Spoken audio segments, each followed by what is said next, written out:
Welcome. I'm Riley Karsh. I'm Tova Kopan. We are thrilled to bring you the We Go Boldly podcast.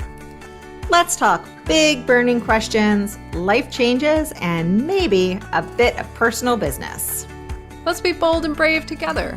Are you ready? I am. Here comes the show.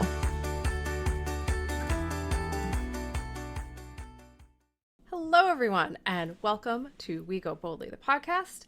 I am Riley Karsh, one of your co-hosts, and I am here today with my lovely, fantastical, wonderful, amazing, just fabulous co-host, Tova Kopan.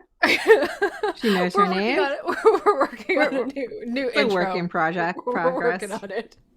We're working out the kinks on that one, everyone. We are thrilled to have you with us today. It is interview day, and as everyone knows, I love interview day. It makes me super excited.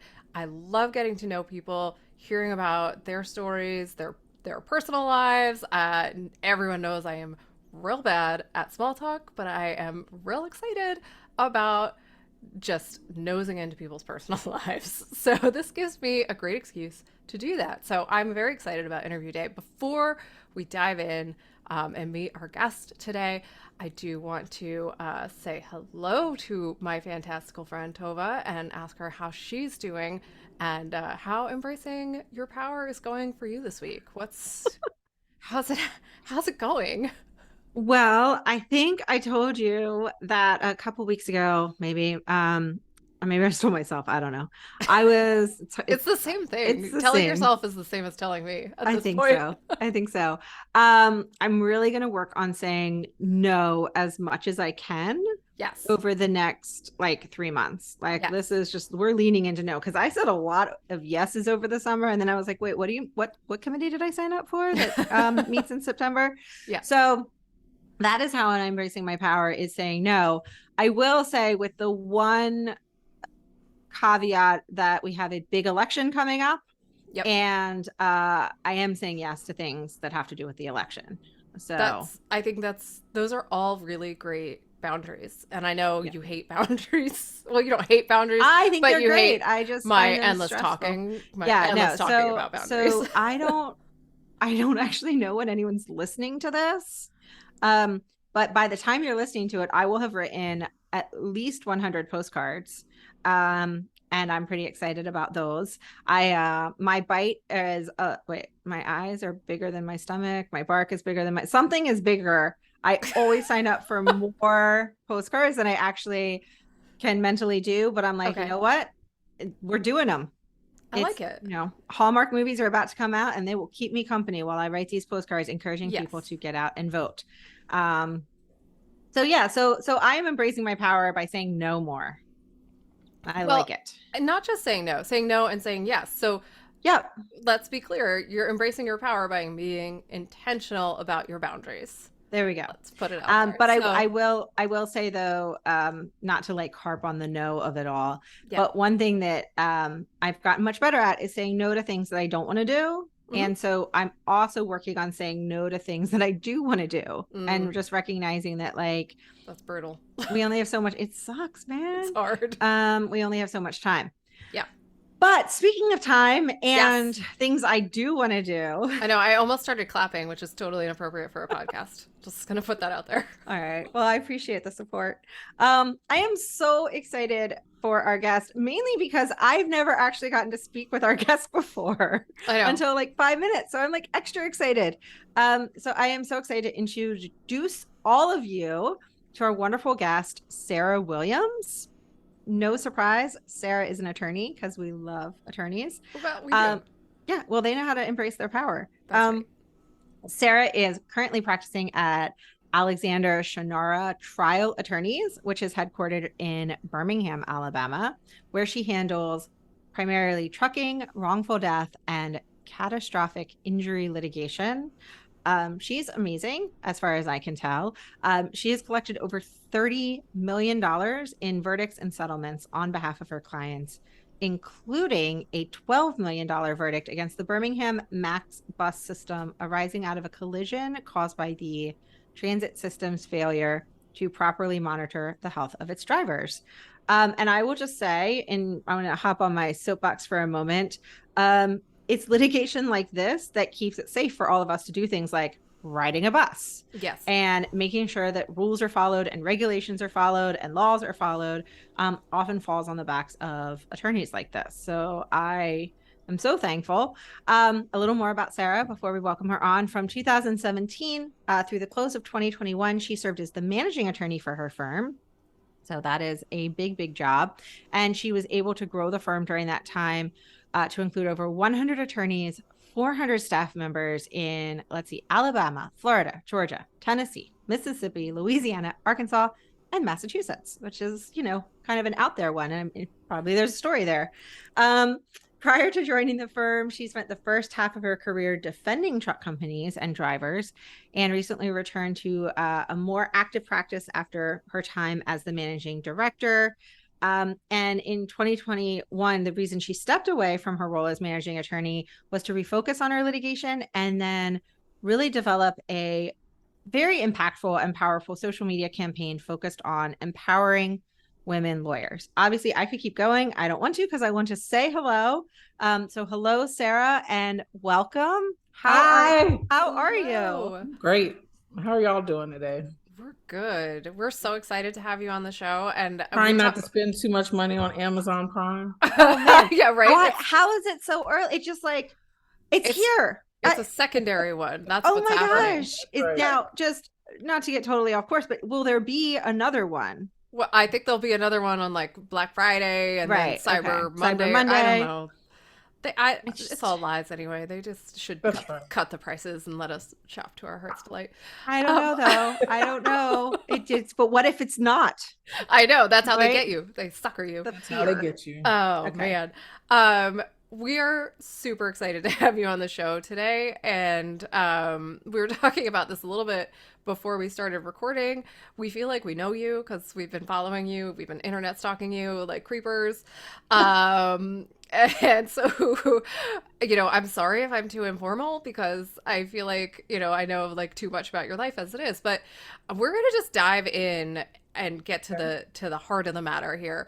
As you know, this season we're talking about embracing your power. Your bio clearly shows that you have embraced your power. What is it, or when is it, do you remember the first time in your life that you felt the most powerful, or that you even felt powerful? What moment was that, and can you describe how it felt for you? That is a good question. I don't think I've ever had like one particular moment where the light went on. I feel like and I talk about this in the book I'm writing. I for some reason I was born with like a powerful voice, which is always off-putting as a little girl. My mom tells a story about when we were stationed in Holland. My oldest brother, who was 5 years older than me, was getting bullied on the playground. And I grabbed my middle brother, who's like a year and a half older than me. And I'm like toddling around. And I toddle across the street and say, hey, you guys need to leave my brother alone because my daddy's in the army and he's got guns and we'll come back and beat you up. And so I think that, and I truly believe that children are born powerful. Like if you think about children and how assertive they are, I actually think that you go through a phase where that power is quashed and you are made to feel like you should not express that. So I do remember elementary school being the time period where I felt like maybe I'm too much, I'm taller than everyone, I'm louder than everyone. And so for me, it was like a reawakening in really law school. Was there something in law school specifically that brought that out for you? So I did mock trial in law school, and I had a coach. He's a circuit court judge now, but he was very much, I remember the practice where it happened. I was using my like fake professional voice, and he made me like go over my direct examination over and over and over and over and over again. And finally he was like, who, I don't know who this is. Like, this is not your voice. And so just through that process, that 2 years of being on the team and being in an environment where I was encouraged to be powerful.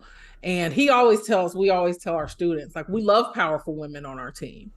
And I think it's one of the reasons why it's one of the organizations on campus that attracts primarily women students. Like, our team is mostly women now because it is such a safe environment for you to be who you really are. Like, I think women are inherently powerful. Mm-hmm. I think society pushes that power down and makes us feel embarrassed for it. Well, I think it's interesting that you had someone in your life who wasn't even generically saying, be powerful, but they were like, I know you're powerful and you're not showing that to me. Right. Like, that is in itself such a gift, right? Because they're saying, I see you. I see who you are, and that's who I want to see here. Right. I don't want the other person. Right. Yeah. And especially from an authority figure, right? That's exactly right. And so I think that for me created a desire to constantly be in those environments. And so I moved around a good bit initially in my career because I really wasn't meant to be a defense lawyer.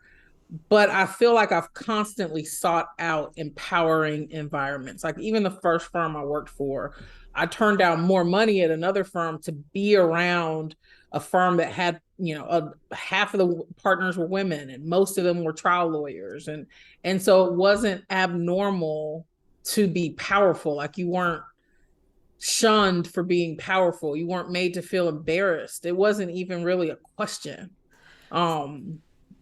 So when people ask, like, man, where did it come from? I'm like, I don't know. Was it something that was encouraged for you as a kid? I mean, I love your story about, your older brother and you going out on the playground and being like, no, this is not happening. Were your parents encouraging of you as sort of a powerful kid being out there and just standing up for yourself?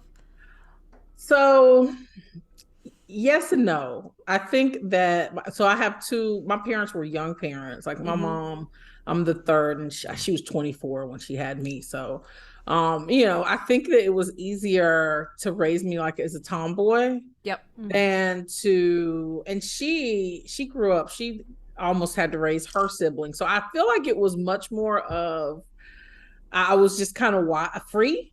Like, I didn't have the constraints of, like, don't get dirty and this is how girls are supposed to behave.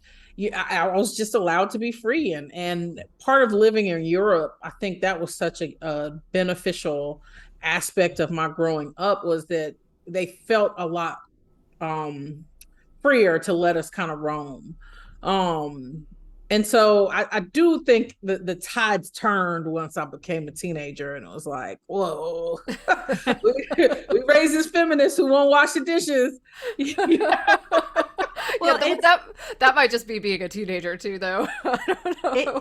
I mean, it's something that I think, if you, I know with my kids, it's like, I want you to be outspoken. I want you to stand up for yourself. I want you to do all these things. But if inside the home, you could just be sort of more mild and like a better listener, that would be really helpful. Right. Like, that's right. That's right. And it's a hard balance, because you don't want to send kids like those mixed messages. So you're like, well, I guess you're just going to stand up to me too. Yeah, okay. It is such a difficult balance. So yeah, my daughter's 9, and I'm always so proud of her, because she is going to raise her hand in class. She is going to not be ashamed of her opinion. She's going to ensure that she's heard. But like you said, like, you can't encourage kids to be that way at school, and then they get home and you're authoritarian and you don't give them any sort of voice. And so we have a lot of conversations about when it is appropriate to push back and when it is appropriate. There are times where you need to just listen. For example, things to do with safety and, things that may be dangerous. And then there are times when, that are open for discussion. And I try to include her in all of our decision making. If we're going on vacation, if, how are we decorating the Christmas tree? Because I think it is important, especially for girls early on, to feel that they are important and that they need to have that analytical, skill set, and not that decisions are just being made for them without any explanation.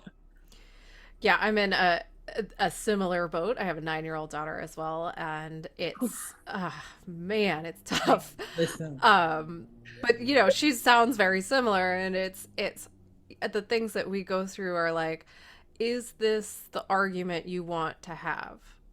Right? Like, is this the thing we're going to argue about? And it's okay if it is, but you have to pick and choose because we can't argue everything. So is this the thing that we're going to fight over, right? Or is this the rule that you want to go to fight over school with, right? Like, Right. Is this the argument we're going to have with the administration? It's okay. Like, I'll go with you and we'll have the fight. But is this the one? Because we can't have every one of them. And it's an interesting, it's such a learning curve for me to like, because I was the kid who had every fight, right? Like I was so confrontational. I had every fight with everyone all the time and was never curbed. And so it's always interesting to me. I, similar to you, like grew up very tomboyish and very free and did not have a lot of limitations put on me for better or worse. And so I didn't really understand that concept of picking your battles. I just picked all the battles, all the battles. Shockingly, I became a lawyer. Right. So I was actually the opposite. I think that, so when I was in kindergarten, so my grandmother was 6'2". And when I was younger, that everyone thought I was going to be tall, and I stopped growing in the 8th grade. So I'm 5'8". But in kindergarten, I was like 5'3". So I'm in the back row standing beside the teacher, and we're like the exact the same same height. size. Yeah. And so I think that I always shrunk. And so Yep. I developed this like people pleasing, let me be quiet. I'm taller than everyone else. Like I'm stockier than everyone else because that's my build. And so for a long time, I just was the people pleasing, like barely spoke, because I had gotten that, oh goodness, like your voice is deeper for a girl, your voice is stronger for a girl, you're tall for a girl. And so you're just like, I'm being othered so much. Yeah. Like, let me just try to float under the radar as much as I can. So that kind of brings up kind of my next sort of question is like, is there a time that you remember where you felt your weakest, or you felt either because something internally or just because of the world around you that you felt whatever I don't know if weak is the opposite of power, but let's say weakest, the opposite of that feeling of powerful? I think college for me. Oh, my camera. Oh. Okay. So for me, it was college. Like I got kicked out of Florida State my first year because I was hanging out just like Wednesday through Sunday. There was this club in Tallahassee called the Late Night Library, and so I'd tell my parents we were going to the library. But that wasn't me. Like I'm such a nerd. And I don't like, I like to hang out, but I really don't like going to clubs. And when I do, but I was so hell bent on becoming something other than, my nickname in high school was super nerd. I was so hell bent on becoming something other than that I was so much more of a follower than I was a leader. And I was trying to make myself into someone that other people wanted me to be, or expected me to be, or to whatever I thought people thought was cool. Okay, my friends from high school are all going to the club, I'm going to go too. And so that year for me, like that moment, Florida State, they're very kind, right? They were clearly accustomed to kids partying and getting kicked out. So they had this whole process where you have to go to the community college for 2 years, and then if you come back, they'll wipe away your grades from your first year.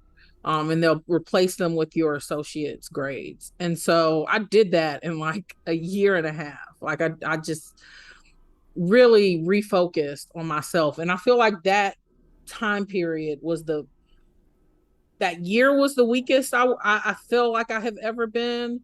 But that lesson was one that I think has been the most pivotal in me deciding I just have to be who I am. When you went through that time period, what was it that helped you kind of key back into who you really are at your core? Like, what were the things that drew you back to yourself? So I stopped going out and I Mm-hmm. started doing the things I enjoyed again. I started reading again. I'm a nerd.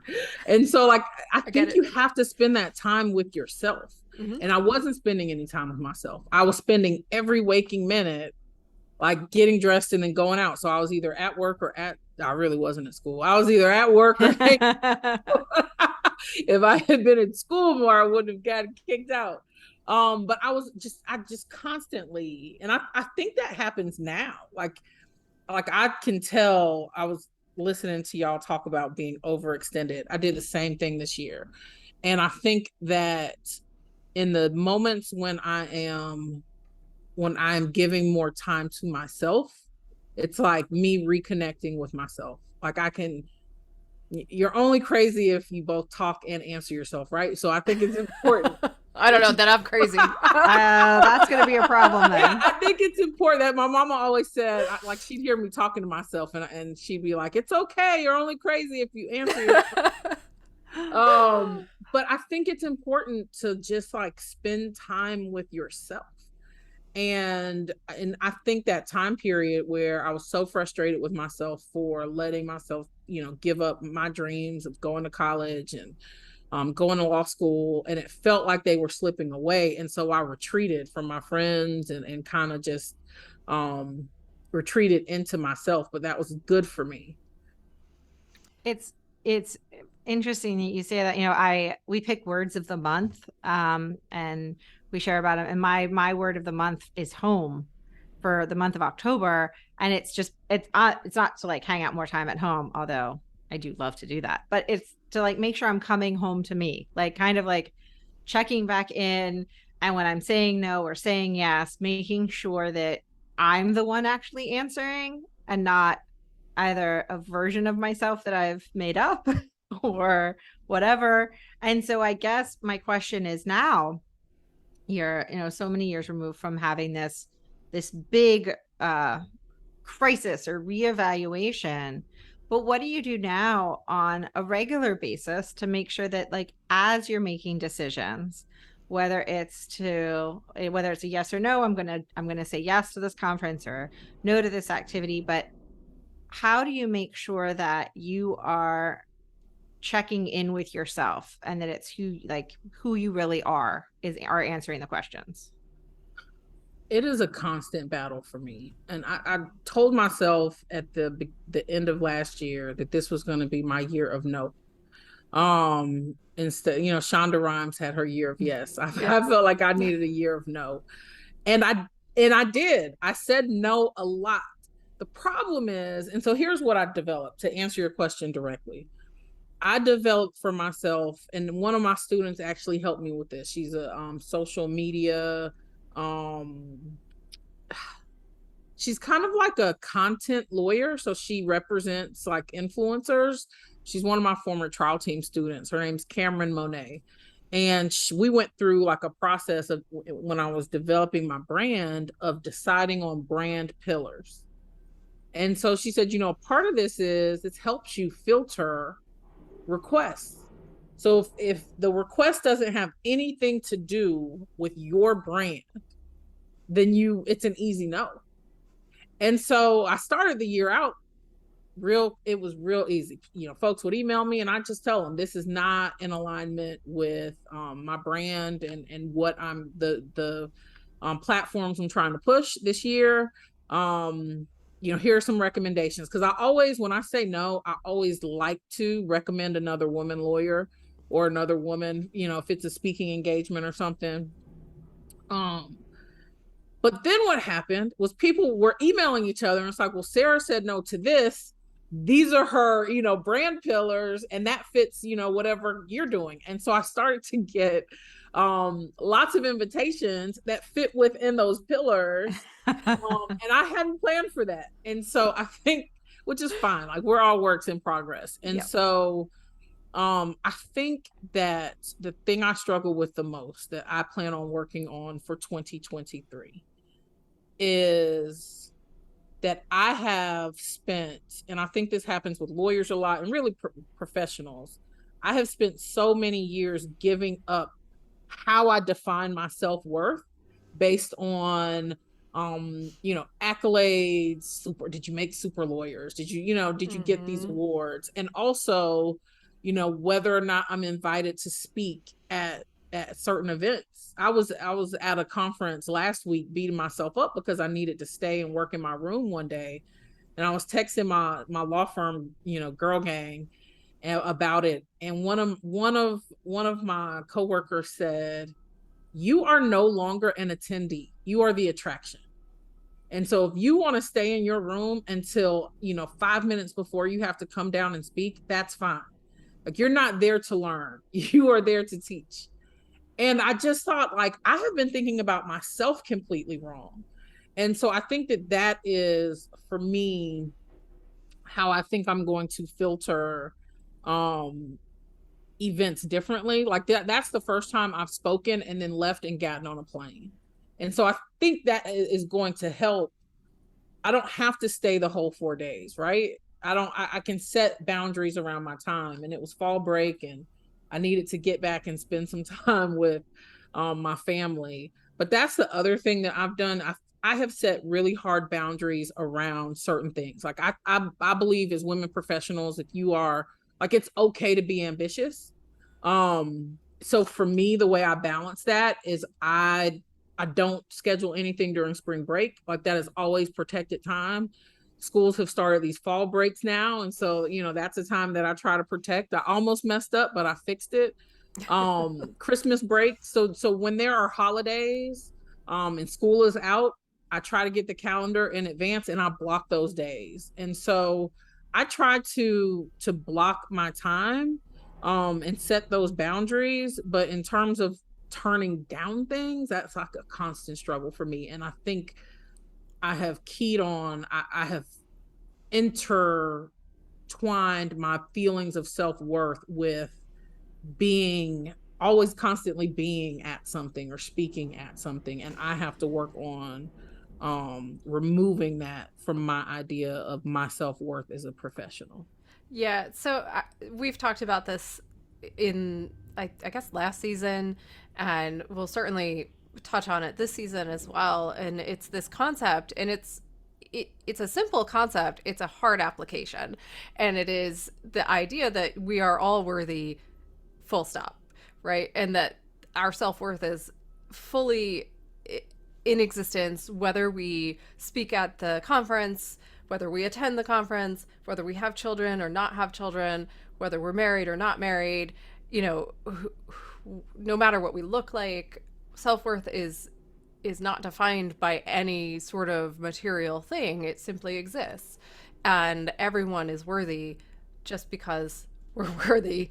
And it's very simple and simplistic and basic sounding, but applying it to ourselves is what becomes challenging. And I think we all know it as young children, barring, severe trauma, obviously, but we all know it. And it's what kind of gets conditioned out of us because we live in an achievement culture, and we live in a world wherein we are trained to constantly be seeking the next pat on the head for the next thing Right. we've achieved, and the next grade we've gotten, and the next, I don't know, great school we've gotten into, whatever it is. And so it's very hard to hold on to.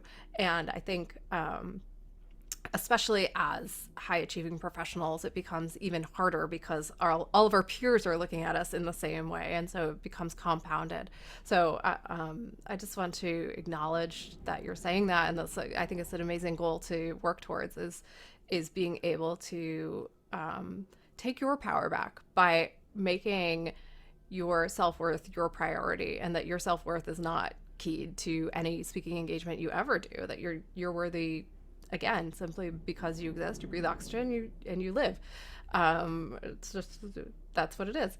And it's not that easy, but it is that easy. It's so annoying. I wish I could just be like, oh, no, it feels like it should be easier. So in working on my book, I found this study that helped me like realize, you know how you read something, you're like, oh my God, this is why. Yes. Yeah. And so it talked about how it talked about like racial biases with teachers and how they don't expect young Black girls to be high achieving.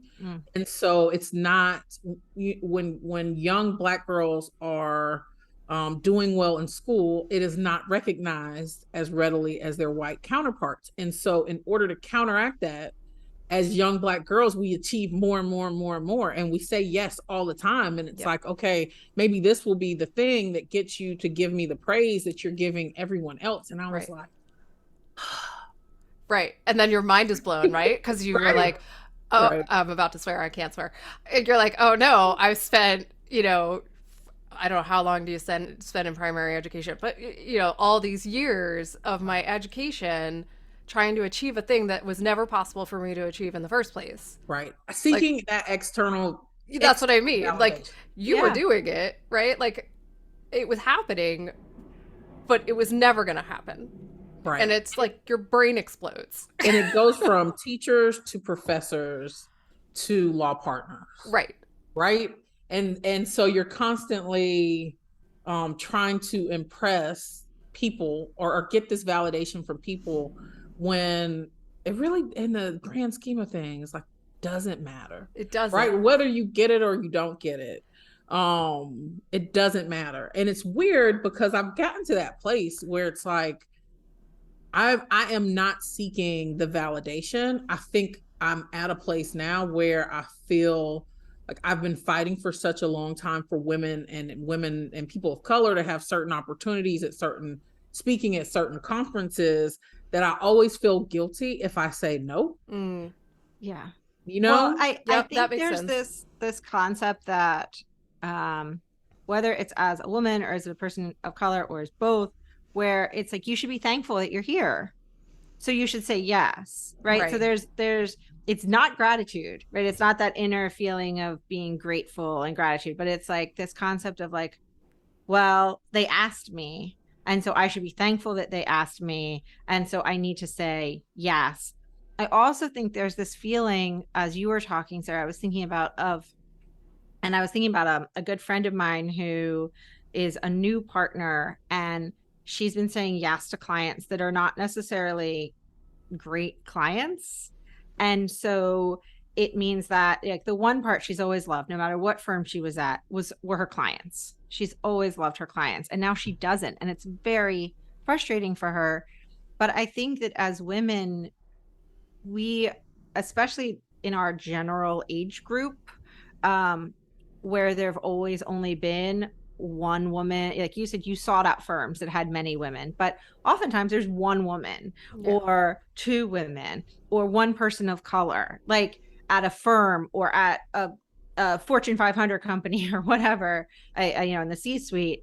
And so there's this feeling of scarcity of, if I say no, it could all go away. Right.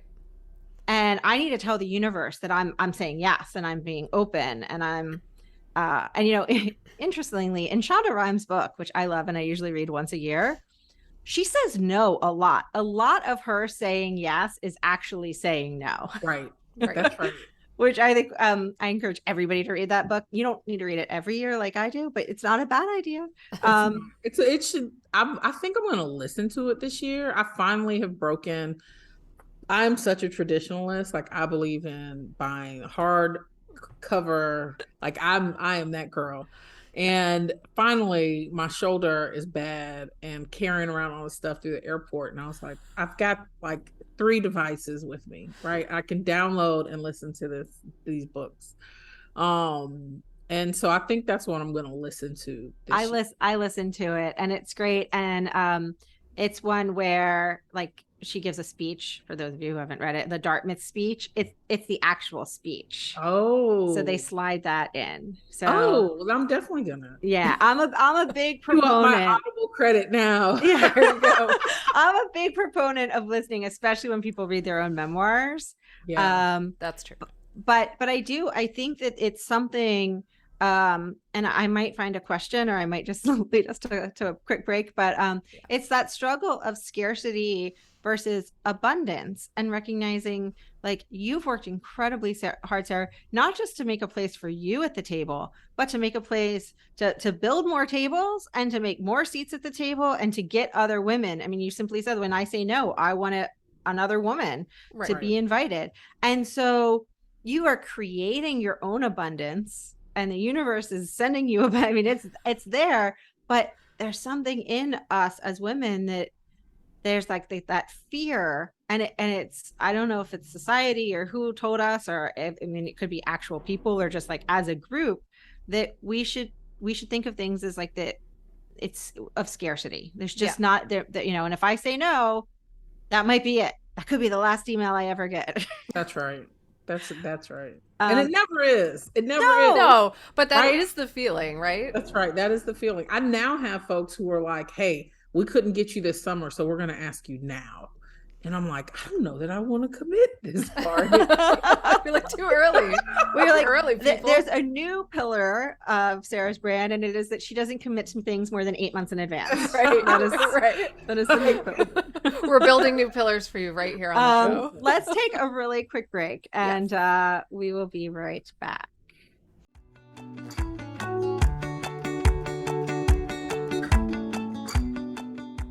Tova here. I'll admit, when I think of a coach, I immediately think knee-high socks, whistles, and clipboards. Is it because I love Ted Lasso? Maybe. I mean, I think it's a good look for you, if I'm being honest. Thanks, I think. Anyway, that's not the kind of coaching we want to talk to you all about. True. We are talking about life and transition coaching, though I do still love a clipboard and a tube sock. Both Riley and I are lucky to have worked with incredible coaches throughout our lives. Before that, though, we struggled with where to start, believing in what coaching could really do for us, and, of course, putting ourselves first.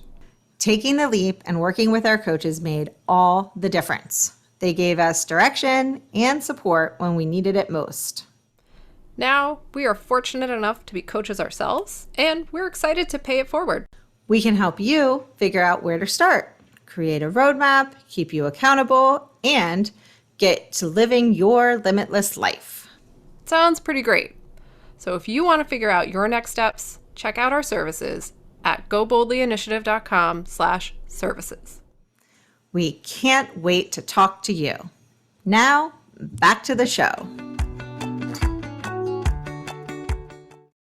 All right. So welcome back.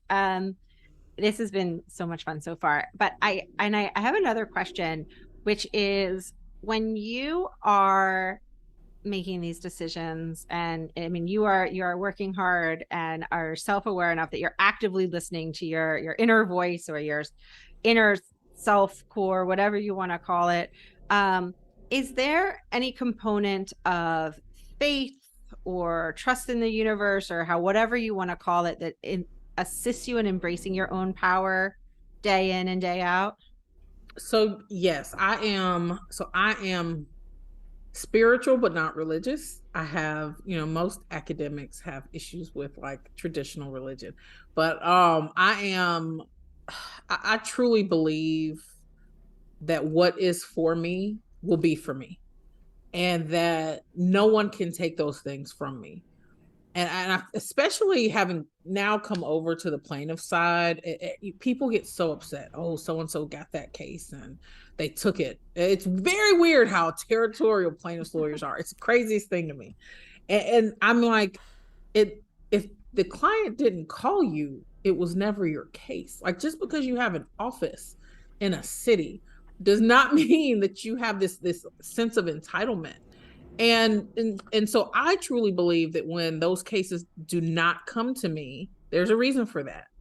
That I have, that some higher power has protected me, or that was not part of my, just part of my story. That those were not clients that needed what I have to give, that they needed something else. And so I definitely am spiritual in that way. Mhm. I believe that it's difficult for me because, like, my mom's a Jehovah's Witness and my dad's African Methodist Episcopalian, so he's AME. So I've always been like this huge mix. I truly do believe in a higher power. I don't necessarily. I've got issues with organized religion. I think especially for women, oftentimes organized religion is utilized to weaken our power, and so I think it is important to develop a spirituality that is not based on the suppression of other people. Yeah, we can certainly understand that and and relate in a lot of ways. Right. Yeah. But I do find, and I think I've said this in other interviews as well. I find particularly among women of our generation, and I'll just lump us all into the same or similar generations because I think we're all around the same age. That, most of us find a connection among that sort of same more spiritual, less religious.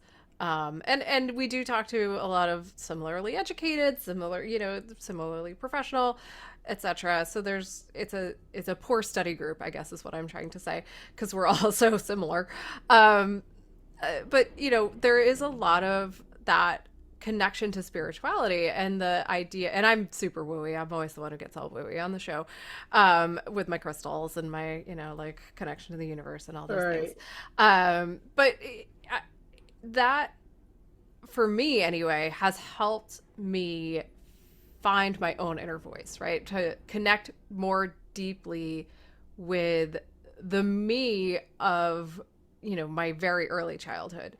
And so I wonder for you if allowing that sense of spirituality helps you to reconnect to the girl on the playground who was, able to say, no, we're not going to bully my big brother, and I'm not going to worry about having to hunch over because I'm taller than everybody and everybody's telling me to be smaller, quieter, less than.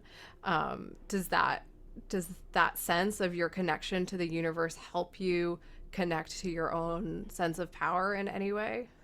I think for me, it has been more so, it allows me to overcome fear.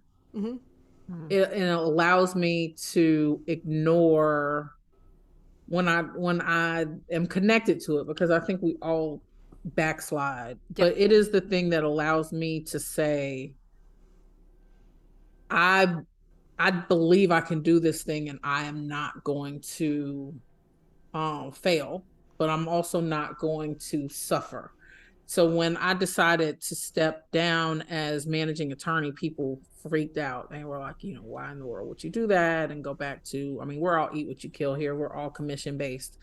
Why would you go from a high paying salary position back to being commissioned and investing in your brand? And I felt, and I constantly feel, a sense that I was, and I think this is part of spirituality, I was placed on this earth to do more than try personal injury cases. I truly believe that.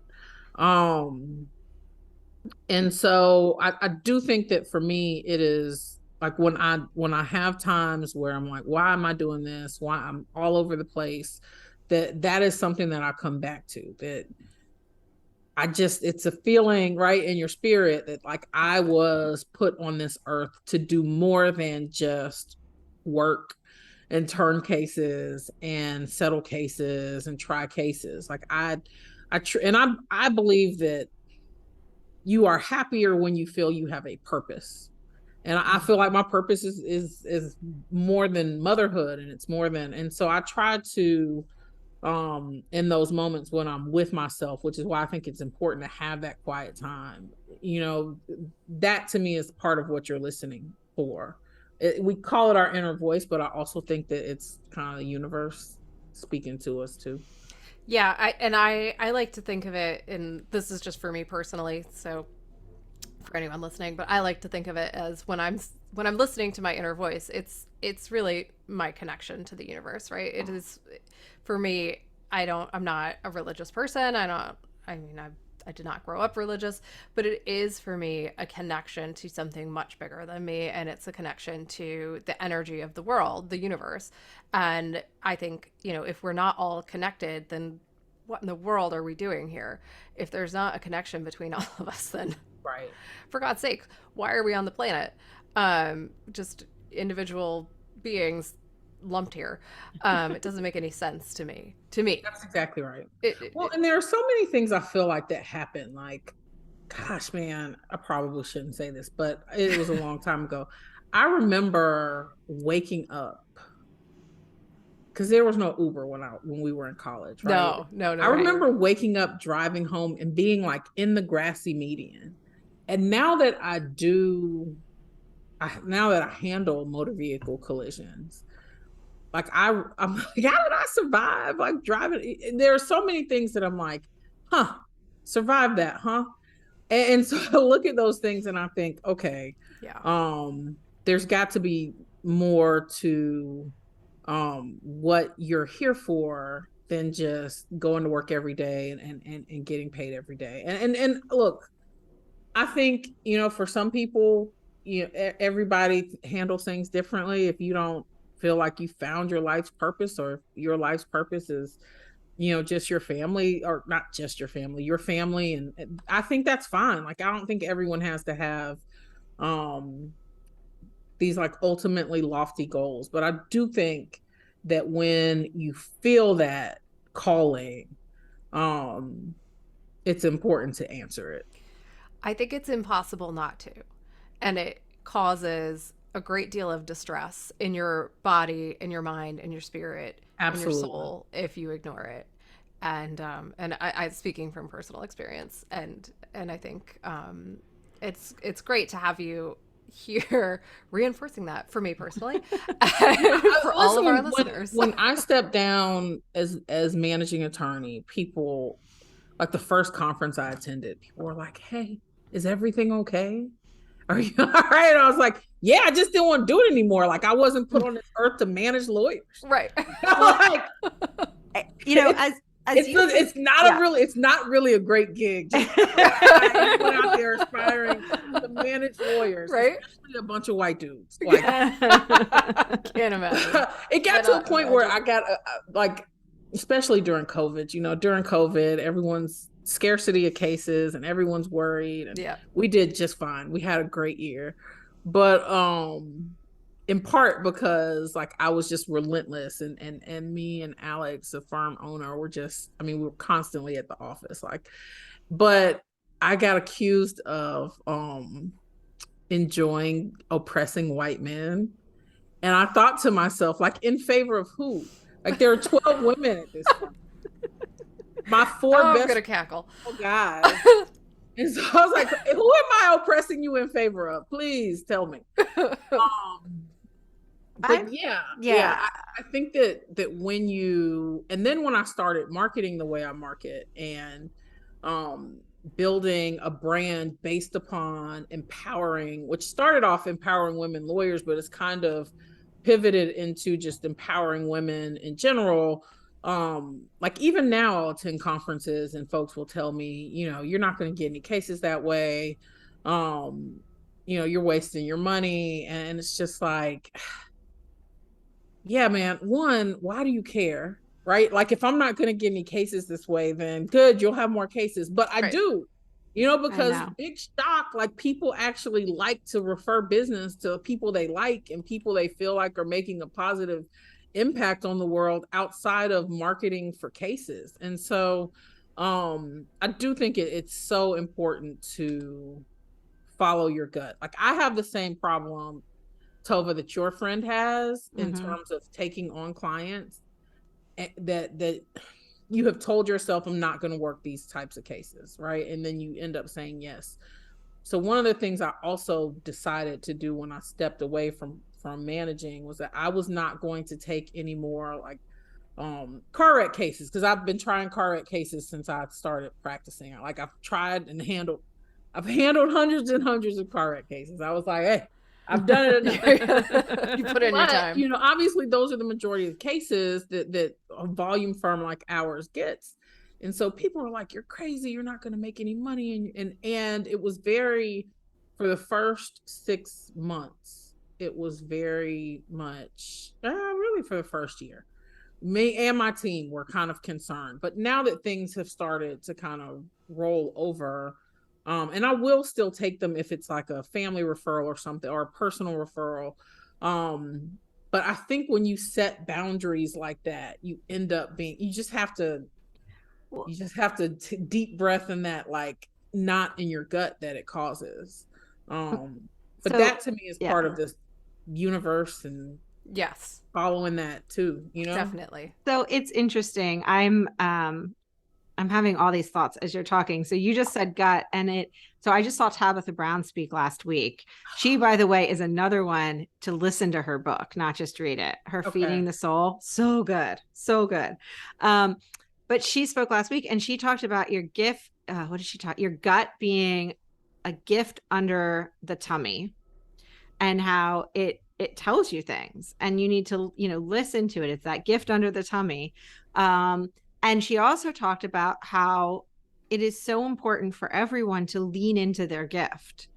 And like, that's what you're doing. And I think that, like you said, people want to give business to people who are, happy is such a weird word to use, because I don't know really what it means, but like that are happy, that are like leaning into their gift, right? And so by you doing that, you are inviting other business in. And this whole time you've been talking, I kept, like, for the last hour, I kept thinking about that saying about how, when, and it always says, like, when God closes a door, he'll open a window or open another one.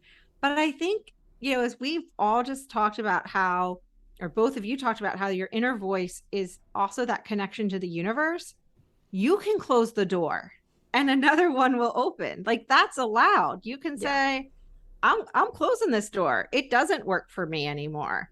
That's did. Right. And it's still a door. It's not like you're bricking it up, like, to keep going with this metaphor. It's still there. Still has a handle. If you decided, like, you know what? I do love these other cases, but I have a big enough sort of repository of them that I know if I add a few more car crash cases in, it's not going to take over again. You can open the door up again if you want. Like, that's right. It's a door. And I think we always think of these doors closing as something that somebody does to us, but we can do it. We can be in charge of these decisions. And like you said, why do other people care? It's so bizarre to me.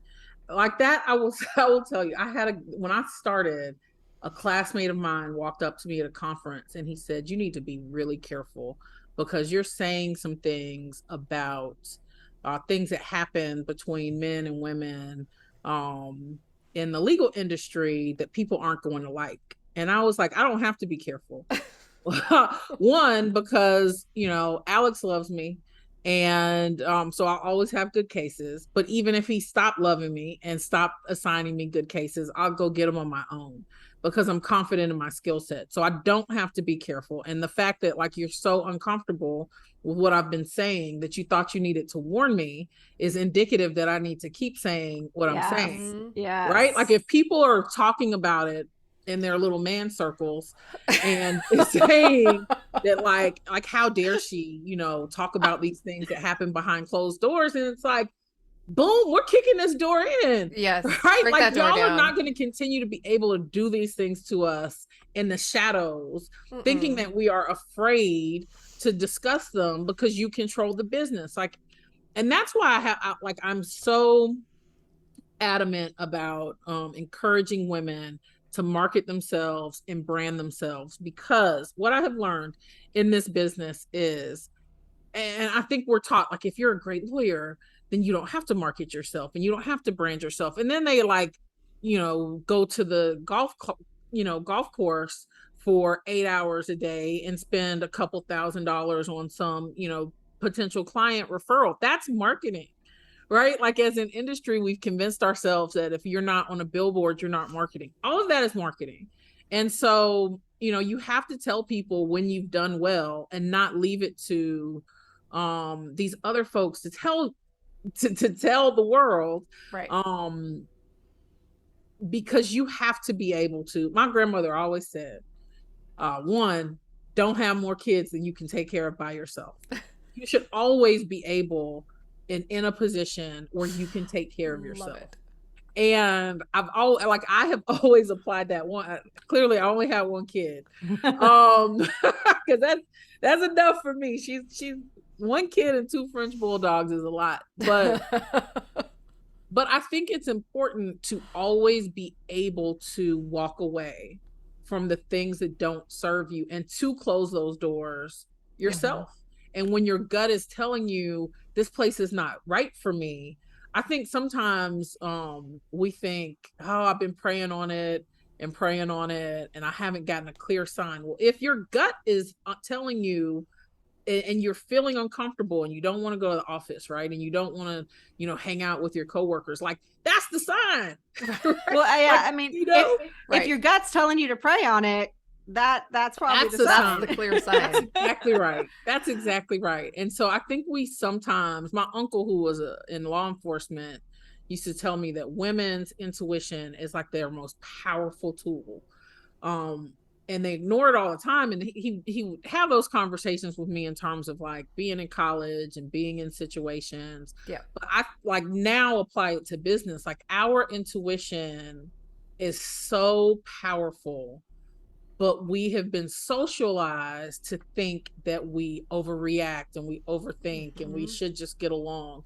Like, you don't have to get along. Leave and you will survive. And you don't, you'll be fine. Like, you'll be just fine. And so that I do think that leaning into your intuition and the universe, all those things are things that we as women have been socialized to ignore. Not just ignore, but ridiculed for. Yeah. Yes. And mocked for. To the point where you don't trust yourself. Exactly. Yeah. Right? So it's like it's a giant gaslighting over our ability to do these things, have these things work and be successful. And of course, while I don't think there's some, like, weird man circle cabal sitting around going, I mean, maybe there is, going, ha ha ha, we'll teach them to stop following their intuition and it'll take away their power. That's exactly what's happened. And so, if you're out there listening and going, I don't know, that sounds crazy, think it through. Because when you ignore the red flags that go up in your body, in your heart, in your mind, whatever it is, wherever you feel it, because you feel it, you instinctually feel it when something is off. You feel it in your stomach, your head, your heart, wherever. You get the sweats, I don't know. Anxiety. Something happens and your body goes, no. And something bad usually happens, right? Like, well, yeah. And this is also the second, you're the second guest we've had recently who's talked about how, like, other people's opinions, this says a lot more about them than it does about you. And how if you're doing something that causes some guy to come up to you, and I'm not saying there isn't a man circle cabal, and I had all of these snarky political comments in my head as to what those possibly could be, but I'll just keep going. But, like, if you're doing something where it's bad enough with quotes, for a man to come up to you, then that's probably the right thing and you should keep doing it. Like, that's right. that's your side, right? That, like, but I also thought to myself, man, the audacity come up to me. And I have been powerful for a long time in terms of speaking my mind and being very direct. And look, I think he was trying to look out for me. But at the end of the day, this idea that you think that you you should recommend that I silence myself, right? For the safety of what? That I was like, for what? Like to exist in a world where I have to just like listen to, my friends talk about these bad experiences and listen to women talk about these bad experiences. And I think that to me is the thing about having those, stepping into your gift and leaning into your gift. And if that gift is writing appellate briefs and leaning into your ability to be self-sufficient, because I think when you are self-sufficient and know I can do this on my own, or I can do it somewhere else. I tell, look, Alex and I, when we used to have knockdown dragouts when I was managing, and I would tell him I would pack my pink couch up and go wherever it is I want to go. I will go to any firm in this state, right? Or I will open an office on my own. But what we're not going to do is either speak to me this way or ignore, these things. Like I just think that we have to have more of that, Right. Yeah. And I'll say this, having been in some circles with just men, and it has been shocking to me the number of times, which is weird because like my platform is women's empowerment. Like the things that are said to me, like recently this guy said, yeah, I had one of my associates who took on your call to market herself, and then she started getting cases. I was like, oh my goodness, that's great. How has it worked out for y'all? He said, well, she started thinking too highly of herself and wanted more of a percentage, and she wasn't worth that much. I was like, well, what's she doing now? He said, well, she started her own firm and now she's my competition. I said, well, I guess she was worth that much then.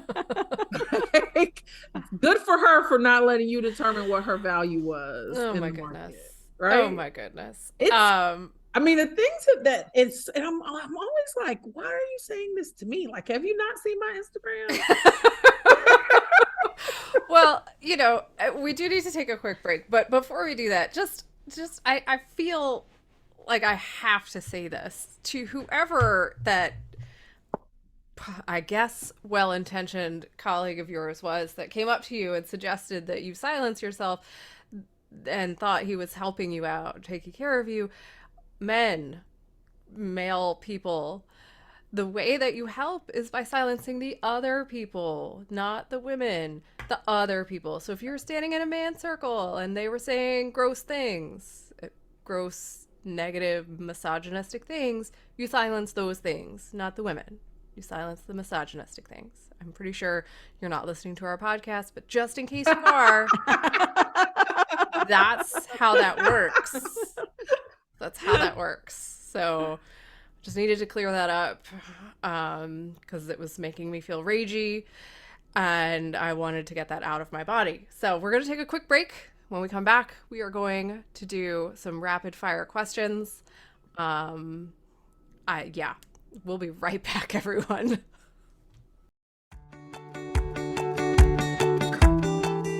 In case you didn't already know, we love talking.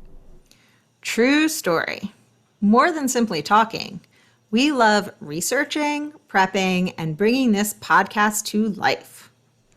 We launched We Go Boldly with the goal of reaching people dealing with the kinds of questions and concerns that we also face.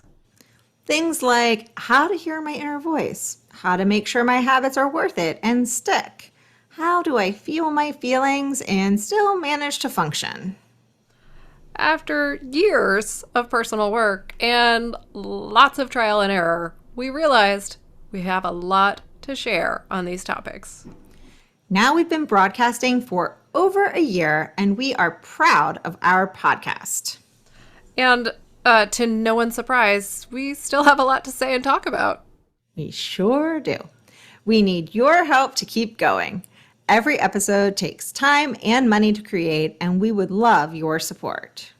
So, if you like what we are doing, please support us by joining our Patreon community and becoming a monthly subscriber. Join our Patreon community today at patreon.com/wegoboldly. We are so grateful to all of our supporters. Now, back to the show.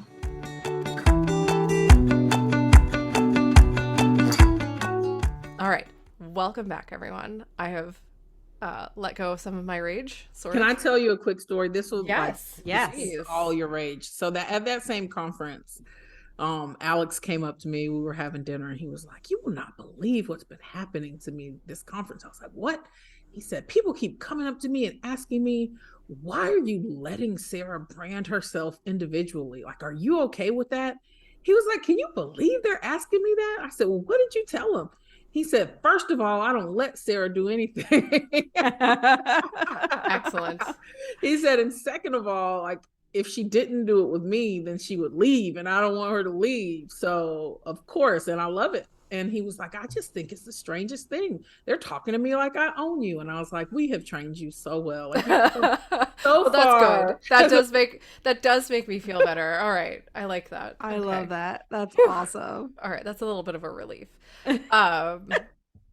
So before we get to the quick response, rapid fire questions that I do not get to ask follow-up questions about, much to my Stresses her dismay,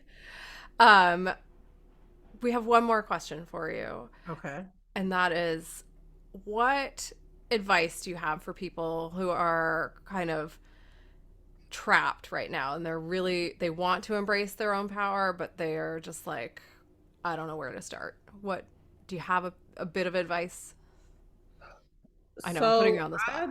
I think that I would recommend, if you're a reader or even a listener, some books that have helped me: Courage is Calling by Ryan Holiday, Gifts of Imperfection, Brene Brown. I think that the first step is deciding who you are and what you want, and what you truly want with life. And so I recommend getting away. If even if you're a busy mom, if you're not a busy mom, if you're a busy professional, like, we're all busy, right? Irrespective of what our domestic situations are, take a day, even if it's just a day, and go to a hotel room, go to somewhere quiet. I like being by the water. And you've got to, kind of what we talked about earlier, you've got to recommit yourself to yourself and have conversations with just yourself. And I think the constant busyness and social media and all those things create a disconnection between us and ourselves. And so I think the first step in deciding that you want, I think, first of all, if you're thinking to yourself, this is not it, then that's the first step. Mm-hmm. The next step is figuring out what is it for you. And I think you have to be still. I'm reading Stillness is the Key right now by Ryan Holiday. I love all the stuff and stoicism. I think that you have to get still. You have to get still and really tune everything out and put your do not disturb on and let people know that you are not available, and truly be not available, right? Embrace the fact that, like, there aren't any fires that you, like, nothing is going to go to shoot. The world is not going to end if you take a Friday to, a long weekend to yourself and isolate yourself. And so I think that, to me, is the first step, is really getting still and deciding what you really want. Love it. I love it. Tova knows that I love silence. It drives her crazy. I like silence. I don't like actual silence. Right. No, I like actual I like silence. time by myself. I like isolation. I like isolation and solitude. I just like to do it with a nice music in the background. Yeah, I like full sensory deprivation. Oh yeah, like, I can be still but be listening to, like, the most ratchet music. No. Like, if I can dive into the music, then that silences everything else out, and that is silence. Yeah, no. Like, and it's funny, sometimes it motivates. Like, if I'm isolated but I'm listening to, like, my newest thing is this young rapper. Her name is Glorilla, and she's just such a, like, hood empowering young lady. If you, like, wade through it. And, like, I was driving today and I was in a bad mood, and then I was listening to her and I was like, yes. You're like, today's turn around. Tackle my week. All right. So There you go. All right. You ready for some quick response, bold I'm ready. questions? All right. There's 5 questions. We're going to ask them quickly. Well, but we meaning me. All right. Number 1. What is on your nightstand? My CPAP and a book and my charging station. All right. Number 2. You might have just answered this, but who is at the top of your playlist right now? Oh, it's really Lizzo. I'm getting ready for her concert on October 22nd, so I have her on repeat. Nice. Okay. Number 3. How do you relax? Relax. So I try to every morning do the Hal Elrod's Miracle Morning by meditating and being silent and journaling. I have found that helps relax me in the morning before the craziness of the day. But what is most relaxing to me is like being near the ocean or the water and just being still and having a good book. Nice. All right. What is your favorite beverage? Woodford and ginger ale with a squeeze of lime. Ooh, that sounds delicious. Number 5. What is the best piece of advice you have ever received? The best piece of advice I have ever received is to think of yourself as a business. You are always in the business of you. Ooh, I like that. That's a new one. I like it. Okay. Well, thank you so very much for being on the show today. It has been delightful. Can you let I'm trying to find new superlatives. I've used them all up and I need to find better ones. So I'm trying them out. None of them seem to be working. I'm going to keep going and see if I get one that works. But please tell our listeners where they can find you on social media, where can they follow you? So the best place to find me is on Instagram. It's at Sara Williams ESQ, Sarah with no H.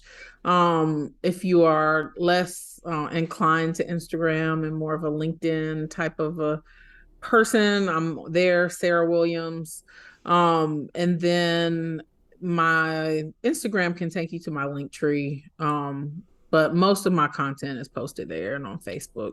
Excellent. All right. Well, we will Awesome. share all of that in our show notes and on our social media when the episode airs. And everyone, please have a fantastic week. Embrace your power. Let us know how it goes. And we will be back next week with another episode on embracing your power. Until then, have a great week, everyone. Thanks so much for listening to We Go Boldly podcast. We know you're busy and we love spending time with you. If you enjoyed this week's episode, let us know. Head to Apple Podcasts right now to rate and review our show. While you're there, be sure to click that subscribe button. Want more us time? Follow us on all the socials at Go Boldly Together. Want even more us time? As in all the coaching pizzazz. Find us at goboldlyinitiative.com for all the info. We will be back with more excitement, research, and deep thoughts next week. Until then, keep on being the bold, brave, amazing people we know you already are.